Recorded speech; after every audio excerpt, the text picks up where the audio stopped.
Hello दोस्तों, मैं इंदु प्रजापति स्वागत करते हैं एक प्यारा सा गीत के साथ। हम लोग आइए सुनाते हैं वो गीत कैसा है। बहुत ही अच्छा मज़ेदार गीत है। टूट गई सैया कमर कर धनिया, टूट गई सैया कमर कर धनिया। सास से बताई ससुर से जड़वाई, सास से बताई ससुर से जड़वाई।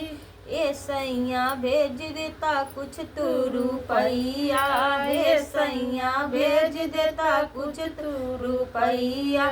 ए सैया टूट गई कमर कर धनिया, ए सैया टूट गई कमर कर धनिया।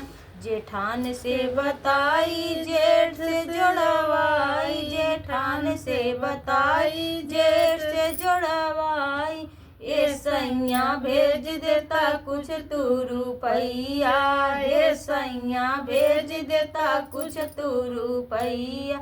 टूट गए सैया कमर कर धनिया, टूट गए सैया कमर कर धनिया। देवरान से बताई देवर से जोड़वाई, देवरान से बताई देवर से जोड़वाई। ए सैया भेज देता कुछ तू रुपैया, ए सैया भेज देता कुछ तू रुपैया। ए सैया टूट गई कमर कर धनिया, ए सैया टूट गई कमर कर धनिया। तू नाता जोड़वावा नया तू लियावा, आके जोड़ावा नया तू लियावा।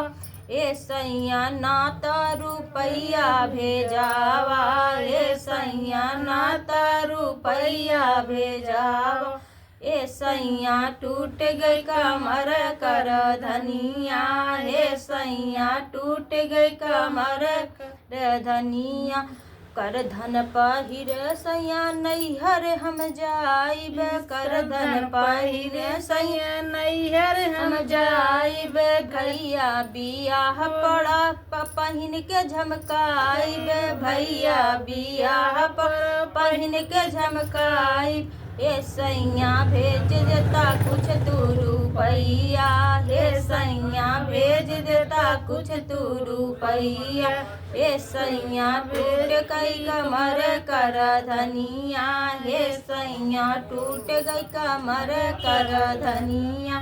तो प्यारा सा गीत कैसा लगा आप लोग को जरूर बताइए कमेंट बॉक्स में। Bye by.